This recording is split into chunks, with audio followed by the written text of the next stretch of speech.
The trouble began long before the first Hornet ever buzzed its wings near my porch, long before the community message boards erupted into flurries of indignant HOA rhetoric, and long before I found myself pacing my living room in the middle of the night, wondering what maddening line of petty neighborhood politics I had accidentally crossed. But looking back, the signs were all there. They had been there for months. Quiet, subtle, barely noticeable at first, yet building into a pattern that only someone who has lived under the oppressive rule of a hyper-controlling homeowners association could truly understand. My neighborhood was the kind of place real estate brochures described with enthusiastic adjectives: tranquil, secure, picturesque. Rows of manicured lawns, identical mailbox posts mandated by Article 14B of the HOA Handbook, driveways pressure washed to an almost sterile sheen, and houses painted in one of the 3 approved earth tone palettes that the Architectural Review Committee had lovingly curated 15 years ago.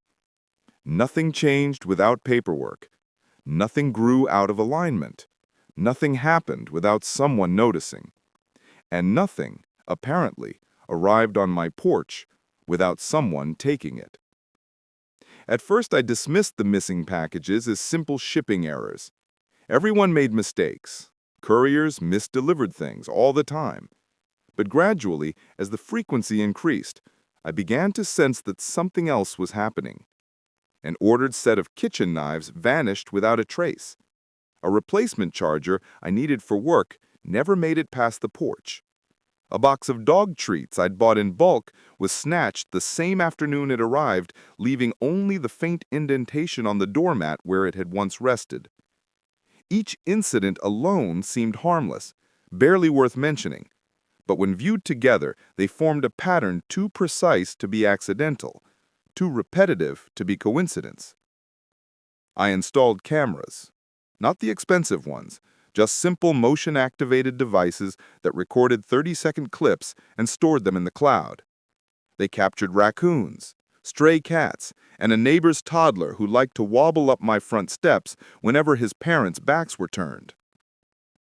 But then one morning, the alert pinged on my phone, and I opened the video expecting another wandering animal. What I saw was a figure I recognized instantly.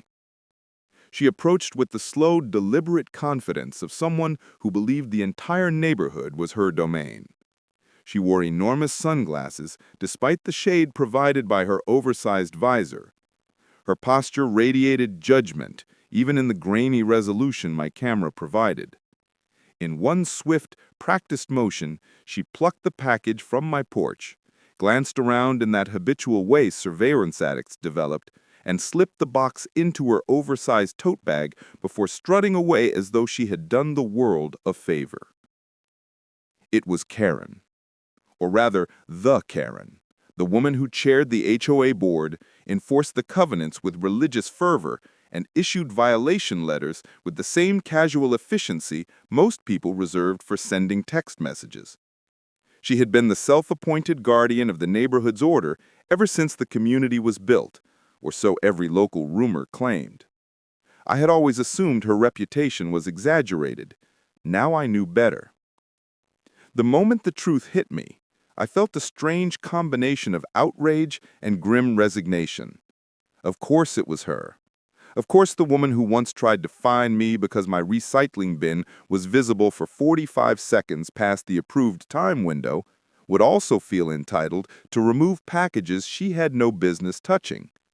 Whether she believed they violated some obscure HOA guideline or simply felt that my doorstep cluttered the harmony of the block, I wasn't sure. But the thefts were deliberate, calculated, personal.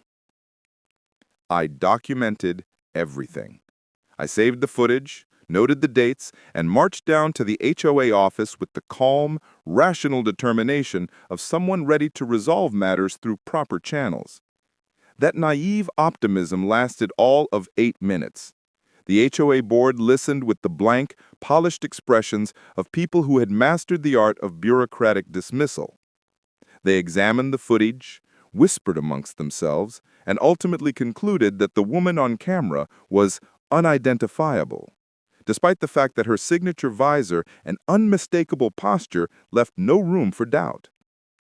They suggested that I had perhaps misinterpreted what I saw, or that the package had been a misdelivery and that Karen had simply been helping redirect it. The meeting ended with no resolution. The HOA board offered no support. Karen did not acknowledge me at all, except for a small, smug smirk she wore as she left the room. It wasn't the smirk of innocence. It was the smirk of someone who knew she was untouchable. The next week, 3 more packages disappeared. I began hearing stories from other neighbors, quietly spoken, cautiously whispered tales of missing deliveries, mysterious porch tampering, and cryptic HOA notices that followed whenever anyone dared complain. Most of them shrugged in defeat, convinced that nothing could be done against Karen's deeply rooted influence in the community's politics. But I couldn't accept that. I refused to become another silent casualty of her petty tyranny. So I changed tactics. I reviewed every second of camera footage from the past 2 weeks, analyzing her patterns, the times she patrolled the neighborhood, the routes she favored, the moments she paused as though evaluating each home like items on an inspection list. She walked with the unhurried rhythm of someone who trusted the world to accommodate her. She rarely looked down when she stepped onto a porch. Her gaze remained fixed ahead, scanning for imaginary infractions. She moved predictably, and predictability was a weakness. I drafted a plan, but unlike Karen's constant reliance on rules, committees, and paperwork, my plan required no permission slips or community votes. It relied on nature, pure, unbiased, impartial nature. Specifically, hornets. The idea came to me one afternoon as I stood in my backyard, staring at the wooden fence where a small hornet nest had begun forming earlier in the summer. I had intended to remove it, but the creatures had remained surprisingly passive, buzzing with lazy disinterest whenever I approached. They weren't aggressive unless disturbed, but they were undeniably territorial. Watching them drift in and out of their carefully constructed nest, I realized something profound. Unlike HOA boards, hornets did not play politics. They did not ignore violations. They enforced boundaries efficiently. The first trap I designed was simple, almost elegant. A small, hinged box rigged to release a cluster of hornets when opened, harmless so long as one kept their distance. I ordered supplies discreetly, using a P.O. box Karen didn't know about. I built the device in my garage late at night with the methodical precision of someone assembling a long overdue solution. I tested the hinge, the release mechanism, the airflow, everything. It wasn't meant to injure anyone, just to send a message, one the HOA could never twist or deny. Nature was not subject to their rules. When I placed the trap on my porch disguised as a package, a sense of anticipation simmered beneath my calm exterior. Days of frustration had finally condensed into a single purpose. My cameras were positioned, my porch was staged, my patience was steady. All that remained was for Karen to take the bait. And as I closed the front door behind me and waited for her daily patrol to begin, I felt the fragile calm before the storm. A storm I had engineered with meticulous care, one that would soon break the routine of the entire neighborhood. The hornets waited too. For the first time since the package thefts began, I woke the next morning with a sense of quiet anticipation instead of dread.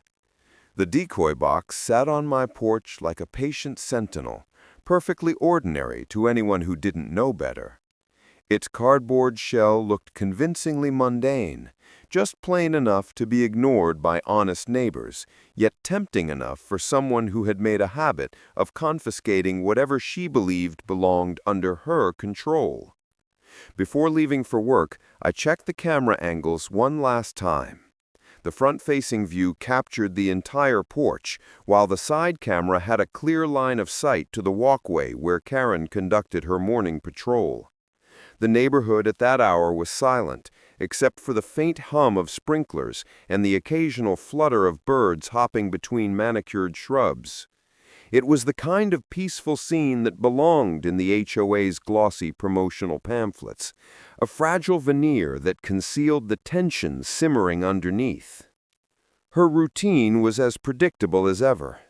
Every morning, Karen exited her home precisely 20 minutes after sunrise, clipboard in hand, an accessory she wielded with the self-importance of someone conducting a military inspection rather than strolling through a suburban cul-de-sac. She walked slowly, scanning driveways, porches, yards, and gutters with the relentless scrutiny of someone searching for reasons to issue violations. To her, everything was an infraction waiting to be discovered. I left for work before she appeared, though my phone, linked to the cameras, made certain I wouldn't miss a moment. The drive was a blur of impatient thoughts, every red light feeling longer than usual, every mile another stretch of pointless waiting. I checked the live camera feed at each stop, the decoy box still resting harmlessly on my porch. But at 9:17 a.m., the motion alert pinged. My pulse rose instantly. I tapped the notification. There she was.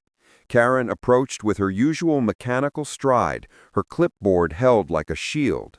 She paused at my walkway, head tilting with the same calculating interest she had shown on previous days. Even on camera, I could see the shift in her posture, the subtle lean forward, the way her fingers tightened around her clipboard, the faint curl of her lips that always appeared when she believed she had found something suspicious. That expression alone probably terrorized dozens of neighbors into repainting shutters or removing lawn ornaments. She stepped onto my porch. My breath caught. She didn't hesitate. She didn't even pretend to knock or check the address. With the entitled confidence of someone collecting items she believed belonged to her by right, she reached for the box. The trap mechanism was simple. The moment the lid lifted past a certain angle, the hinge triggered the back panel, releasing the Hornets. No stingers clipped, no chemicals added, nothing illegal. Just pure, natural consequences. On the video feed, it happened almost instantaneously. The box opened, and a dark flutter of wings erupted like a burst of living smoke. At first she froze, confused by what she was seeing. Then the Hornet swarmed upward in a buzzing, chaotic cloud, rising with a unity that nature alone could orchestrate. She stumbled backward, arms flailing, her visor knocked askew as she dropped both the box and her clipboard. Paper scattered like startled birds. For a split second, the scene was almost silent. And then she screamed. Even through the camera's limited audio, her shriek was unmistakable. A high-pitched, indignant sound, not just of fear, but outrage, like someone who believed the universe had made a mistake by daring to inconvenience her. She swatted wildly, backing down the steps, but the Hornet circled her with the relentless precision of tiny soldiers defending their territory. She ran across my lawn, trampling the carefully trimmed edge she had once lectured me about maintaining. The Hornets followed, pursuing her in a haphazard yet determined spiral. She ran toward her house, waving her arms in frantic arcs, but Hornets are not easily deterred. Anyone who had dealt with them knew that once their nest was disturbed, they chased the offender until the perceived threat was neutralized. By the time she disappeared into her home, the swarm had begun to disperse, drifting back toward the discarded decoy box. Within a minute, they had returned entirely, re-entering through the small opening I had designed for them. The mechanism had released them, yes, but it had also provided a clear path back to safety, ensuring their agitation would be temporary rather than destructive. I watched the feed twice, then a third time. The sight of Karen scrambling across my lawn with Hornets circling her head wasn't the gratifying revenge fantasy I had once imagined. It was better because it was real. But beneath the satisfaction, a new sense of calm settled in. I had taken back control, not through retaliation for retaliation's sake, but through a demonstration of boundaries she could no longer ignore. The neighborhood found out quickly. "Has anyone else been attacked by hornets today?" read the first post on the community message board around noon. A dozen comments followed, some amused, some sympathetic, and a few panicked ones speculating whether the neighborhood was experiencing a sudden infestation.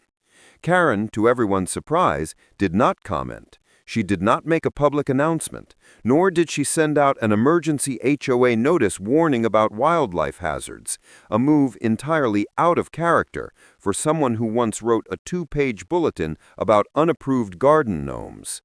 Neighbors whispered. Some laughed quietly behind closed doors. A few stopped by my yard that evening, pretending to check their mailboxes while covertly glancing at my porch, where the now empty decoy box remained. But no one asked outright, and I offered no explanation. The cameras recorded, but said nothing.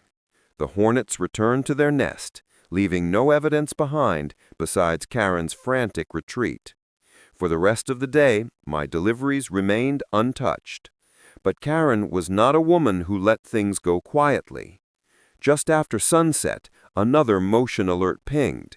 This time she didn't approach my porch. Instead, she stood at the edge of my driveway, arms crossed, foot tapping, her visor replaced by a wide-brimmed hat, as if shielding herself from potential airborne threats. She stared at my house for nearly a full minute before turning away. She said nothing, but the message was clear. She knew something had happened, and she suspected me. Retreat was not in her nature. The next morning confirmed it. A violation notice appeared on my door. Something about unapproved wildlife attractants, a rule that didn't exist in any version of the HOA handbook. The accusation was absurd, but it meant only one thing.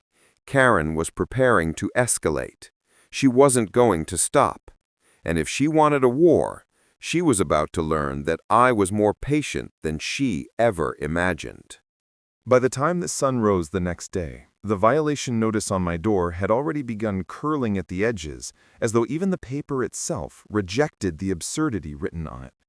The accusation, harboring wildlife attractants, was not just baseless, it was a thinly veiled attempt to reassert the authority Karen believed I had challenged.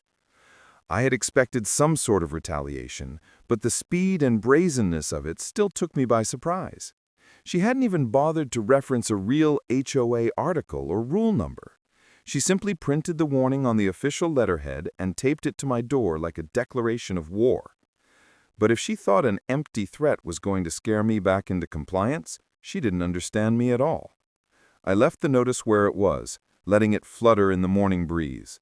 The cameras captured several neighbors slowing their walks just long enough to glance at it. Their expressions varied, some pitying, others amused, a few quietly supportive. The atmosphere in the neighborhood had shifted. The iron grip Karen once held over everyone was beginning to loosen, if only slightly. The Hornet incident had pierced her aura of invincibility, even if no one dared to say it out loud. Still, I knew better than to assume she would retreat. Someone like Karen didn't simply absorb a public embarrassment and move on. No, she would plot. She would regroup. She would escalate. Her counterattack began that very afternoon. It started when a white van marked County Environmental Safety Division rolled into the cul-de-sac. The large green emblem on the side was unmistakable, and several neighbors paused mid-yard work to watch with curiosity and growing concern. The driver stepped out wearing an official-looking uniform and carried a clipboard, a style choice that immediately suggested Karen's involvement. He scanned the street numbers, then made his way straight toward my house. Before I even reached the door, he had already knocked. According to him, an anonymous complaint had been filed reporting a possible dangerous infestation on my property. The phrasing was suspiciously familiar, the timing even more so. I had no doubt who had filed it. The inspector was polite enough, but protocol required him to check the yard, examine the eaves, and ensure that no swarm posed an active hazard. He took notes, snapped a few photos, and ultimately declared my property to be entirely ordinary. No excessive activity, no structural risks, as he put it. Karen watched the entire inspection from her driveway.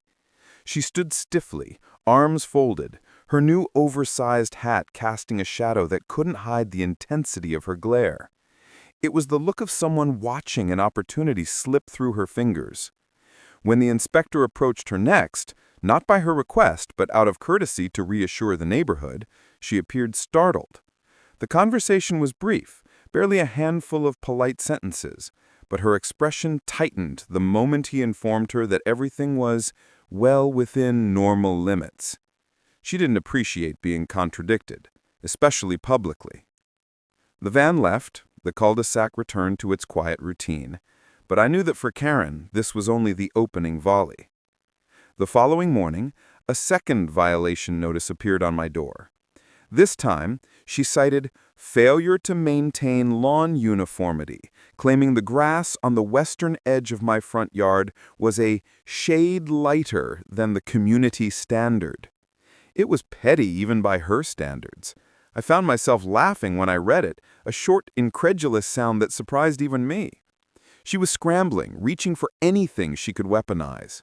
Now that a real authority had shut down her first attempt, she was pivoting back to her favorite arsenal, HOA micromanagement.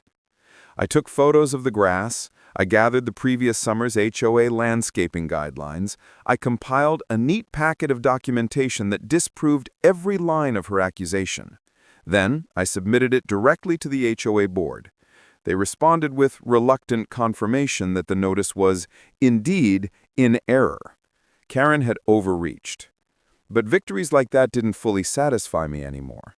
Not because I wanted to hurt her, despite everything, that wasn't my goal, but because I knew she would never stop unless something forced her to change. She had built her identity around enforcing rules, manipulating systems, and controlling everyone within her reach. She wouldn't willingly let go of that power. She needed a lesson she couldn't ignore or undermine. And so, I returned to the drawing board. The Hornet trap had worked beautifully, but it had been a one-time solution. If I wanted to make an impression more permanent, I needed something that would challenge her deeper instincts, the ones tied to her obsession with order, reputation, and control. I watched her from the camera feeds, studying her behavior after the inspection failed. She no longer approached my porch, but she hovered. She lingered near the curb. She monitored the street with heightened vigilance, as though expecting some new affront. Her pride had been bruised, and she carried herself with the defensive tension of someone trying to rebuild a sense of superiority. Then one evening, while reviewing the footage, I noticed something interesting. Karen had begun taking notes. She stood on the sidewalk with her clipboard, scribbling repeatedly as she looked at my house. Not the lawn, not the mailbox, not the porch. She focused on the area near the side gate, where the yard waste bin sat. She circled that spot twice over the course of the week, each time writing something down. It became clear what she was planning. A new angle of attack. My heart sank when I realized her next target, my backyard. Unlike the front porch, the backyard wasn't covered by my main cameras. And unlike the front yard, she had a loophole. HOA members were permitted limited access to side lot areas for routine assessment of community compliance, a clause she had almost certainly written herself. She was preparing to search for something she could weaponize. And once she found it, or believed she found it, she would file complaints, rally the board, and drown me in paperwork until I had no energy left to resist. I needed to act first. A trap for the front porch was one thing, but a trap for someone snooping into private property under false pretenses required a different kind of strategy, one that used her own tendencies against her, not nature. So I designed something new. This time, no hornets, no insects at all, just psychology.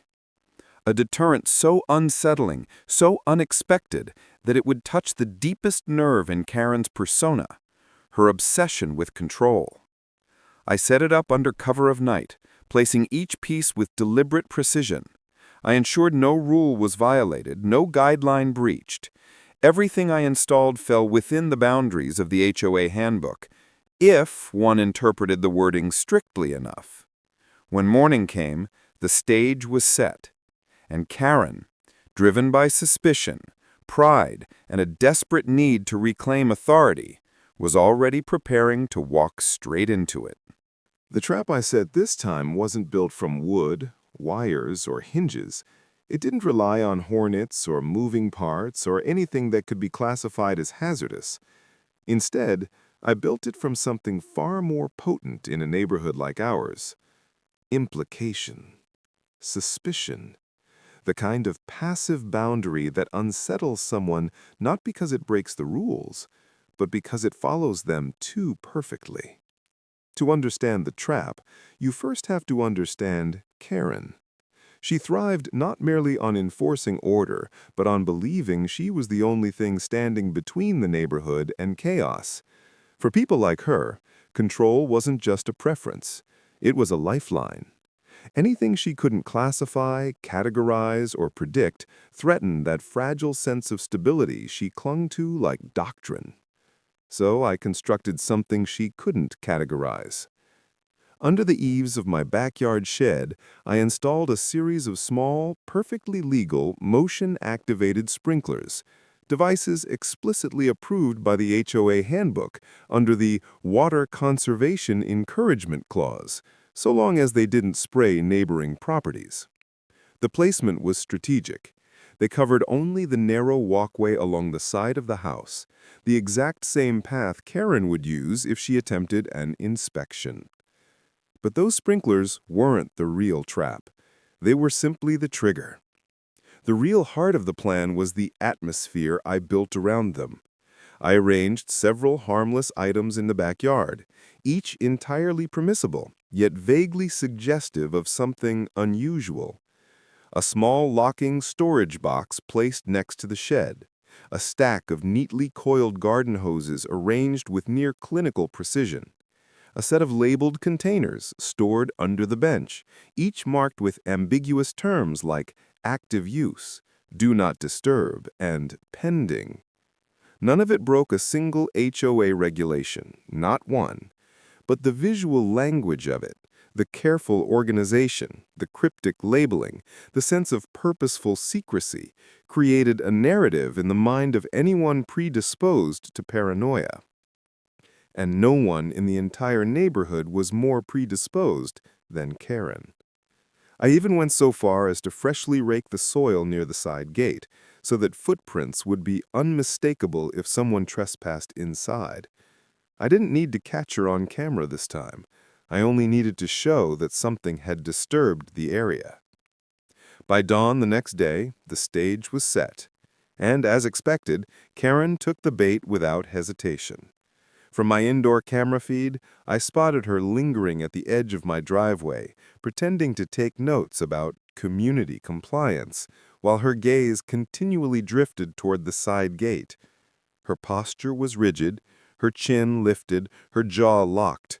She looked less like someone assessing a property and more like someone trying to justify an impulsive decision to herself before carrying it out. She paced twice along the sidewalk. On the third pass, she made her move. She approached the gate with a false air of authority, as though the simple act of walking with confidence granted her permission. She tugged the latch. It clicked open. She paused, looking over her shoulder. Seeing no witnesses, she slipped inside. I watched from the camera monitor with studied calm, though my heart pulsed with anticipation. She moved slowly at first, trying to appear methodical and official, but her steps betrayed something else: fear. The kind that comes from stepping into a space you shouldn't be in, where you're not entirely certain of the consequences. She walked along the narrow path. Then the sprinklers triggered. A sudden burst of water shot from the ground, arching high before crashing down in a cold, relentless stream. The motion detector had done its job perfectly.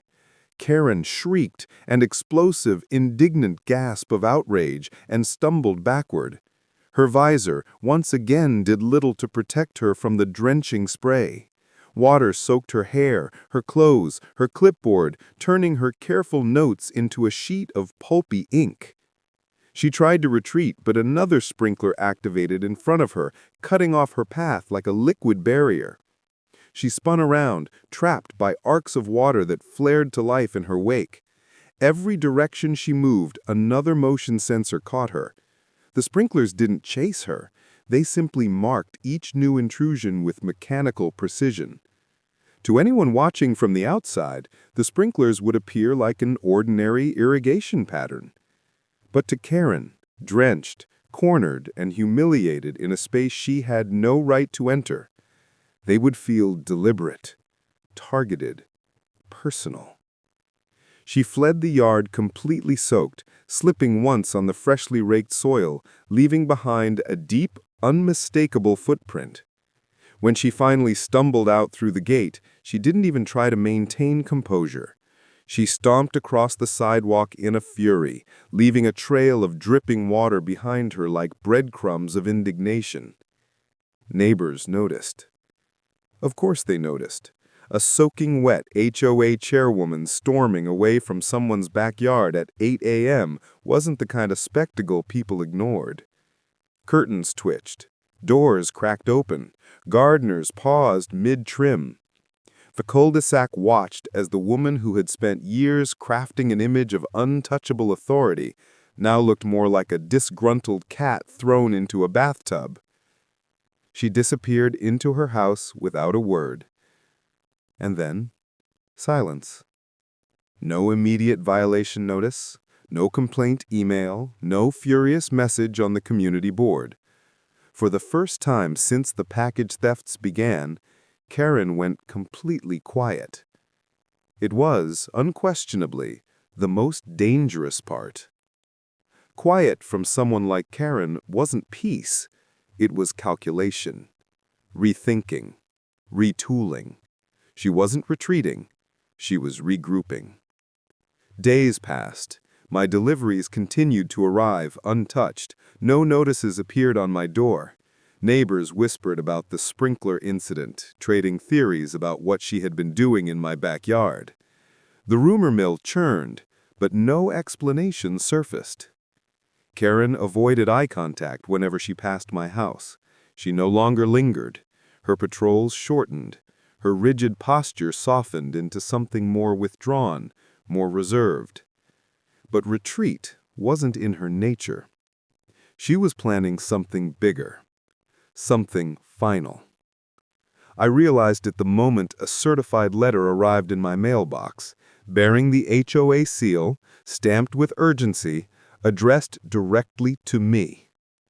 Inside was a formal summons to an emergency disciplinary hearing. Karen had made her move. She was going to try to remove me from the neighborhood. Permanently. But what she didn't realize was this. The traps I had set weren't just for hornets or sprinklers or psychological pressure. Everything I'd done had built toward this moment. And I was ready. The certified letter sat in my hands like a physical embodiment of Karen's desperation. The envelope was overly formal, embossed with the HOA seal as though it were a decree from some suburban monarchy rather than a neighborhood committee. Inside, the language was sterile, legalistic, and unmistakably hers.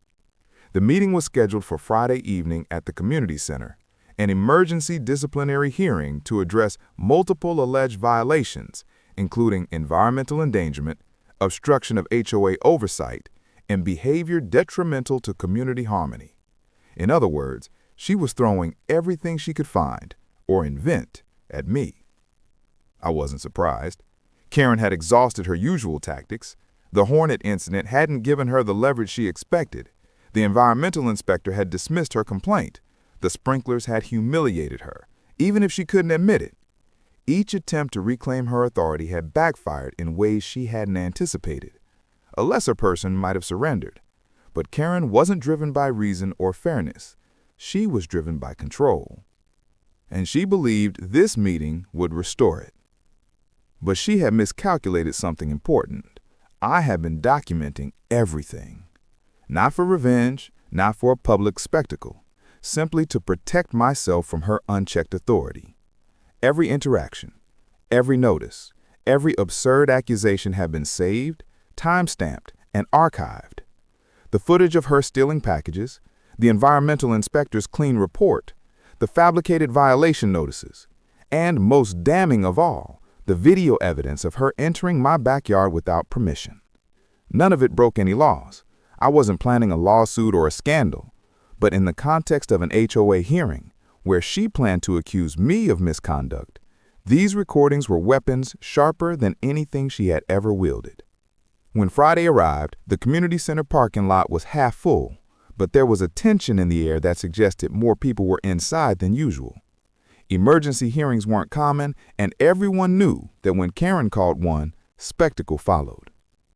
I walked in with steady steps, carrying a small folder of printed documents and a USB drive in my pocket. The room was arranged in rows facing a long folding table where the HOA board members sat. They looked uneasy, caught between loyalty to their domineering chairwoman and the growing whispers of her instability. Karen sat in the center seat, lips pressed tightly together. Her visor was replaced with a stiff hairstyle that still seemed slightly frayed from stress. The moment I entered, her gaze locked onto me.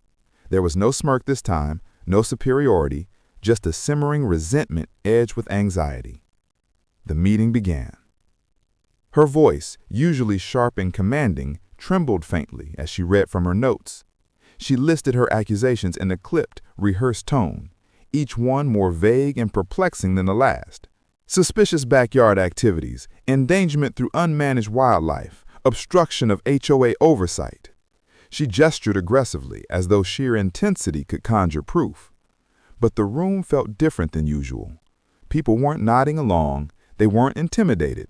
Instead, they shifted, exchanged glances, and quietly absorbed the contradictions in her claims. Some of them had witnessed her soaked retreat from my yard. Others had experienced missing packages themselves, and many had long suspected that Karen's authority had been slipping from logic into obsession. When she finished, the floor was open for my response. I didn't raise my voice, I didn't dramatize, I simply laid out the facts, chronologically, clearly, and without embellishment. I presented the photos disproving her lawn complaints, the emails confirming the environmental inspector's findings, the HOA guidelines showing the legality of the sprinklers, and then, without theatrics, I plugged the USB drive into the projector. The first clip showed her taking packages from my porch. Gasps rippled across the room. The board members leaned forward, eyes widening, expressions tightening. The second clip showed her stepping into my backyard uninvited, trespassing without cause. The sprinklers burst into life in the footage, and the room reacted with a mix of disbelief and restrained laughter. Not mocking her pain, but the absurdity of the situation. Even the board members couldn't hide their shock.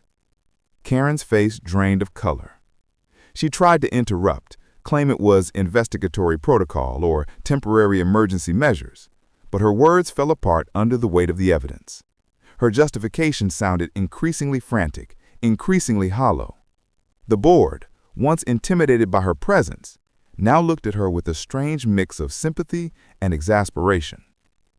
When they recessed briefly to deliberate, the room buzzed with murmurs. Neighbors approached me quietly, offering nods of support. Not one person went to her. After 10 minutes, the board returned. Their decision was firm, unanimous, and unprecedented. Karen was to be removed as HOA chair effective immediately. A formal censure will be placed on record. Her access to private properties was revoked, and any further action she wished to pursue against neighbors would require full board approval. When they read the final line, and the accusations against the homeowner are hereby dismissed in entirety, the tension in the room dissolved, like a long-held breath finally released. Karen didn't stand, she didn't argue. She simply sat there, stiff and trembling, her authority evaporating in real time. For someone who has spent years ruling through fear, the experience of losing power left her visibly hollow. She left the meeting without a word. By the next morning, The community message board was filled with announcements about temporary leadership restructuring. Neighbors walked their dogs with lighter steps. The oppressive atmosphere that had hovered over the cul-de-sac for years finally thinned. Karen still lived in the neighborhood, but her patrols stopped. Her clipboard disappeared. Her visor never returned. My packages arrived every day without incident. Weeks passed, and the community gradually healed from the invisible pressure she had applied for so long. The lawns looked the same, the houses remained identical, but something felt freer, softer, less suffocating. As for me, I never needed to set another trap. Not for hornets, not for sprinklers, not for anything. Sometimes, the simplest truth is this: when someone builds their world on control, the moment you show them they don't control you, the entire structure collapses. And in the end, Karen wasn't defeated by hornets or water or clever tricks. She was defeated by her own obsession. The neighborhood finally moved on.